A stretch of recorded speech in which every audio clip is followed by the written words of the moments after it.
D'après une étude de Santé Environnement France, 62% des enfants ne savent pas de quoi les pâtes sont faites et 87% n'ont pas su identifier une betterave.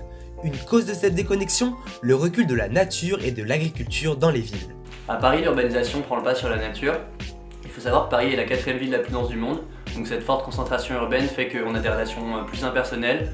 En gros, on se croise plus mais on se parle moins. Dans notre ville, Paris, de nombreux acteurs de l'agriculture urbaine trouvent des solutions à leur échelle pour lutter contre la déconnexion avec la nature et la perte du lien social.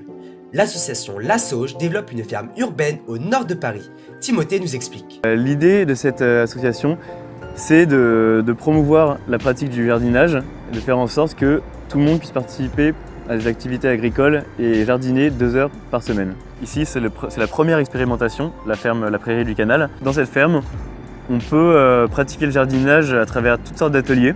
Réintégrer la nature en ville, c'est vraiment un bon moyen pour les gens, les urbains qui ne connaissent pas trop la campagne, de se reconnecter. Cultiver en ville pour renforcer les liens sociaux, c'est aussi le credo de Martine, qui a mis en place avec les gardiens d'immeubles des jardins partagés dans les logements sociaux. On en est aujourd'hui à 40 jardins partagés en Ile-de-France, avec toujours dans l'idée, plus que de se nourrir, c'est vraiment un jardin qui permet de se retrouver, de se connaître et de passer du temps dehors.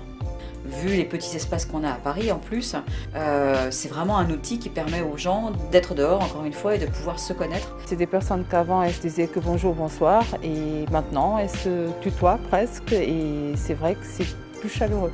Pour l'inauguration du compost, on a fait un petit pot avec les adhérents, avec main chef de secteur et on a utilisé les premières menthes du jardin. Les acteurs économiques trouvent eux aussi des solutions. La plateforme internet Savez-vous planter chez nous met en relation des propriétaires de jardins non utilisés avec des jardiniers sans jardin. Cet échange convivial gagnant-gagnant permet à tous de profiter de produits frais. Et pour ceux qui ont encore moins d'espace, Fred a créé Home Potager. Le concept, c'est une structure verticale qui permet d'optimiser l'espace. Et par exemple, sur 0,5 m² au sol, on peut cultiver jusqu'à 18 plantes.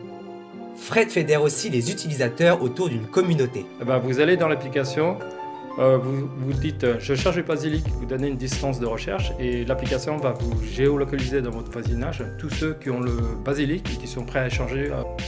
Tous ces acteurs, et il y en a bien d'autres, proposent des solutions pour réconcilier le citadin parisien avec son environnement et son quartier. L'agriculture urbaine, c'est bien une solution à la fois écologique, économique et sociale.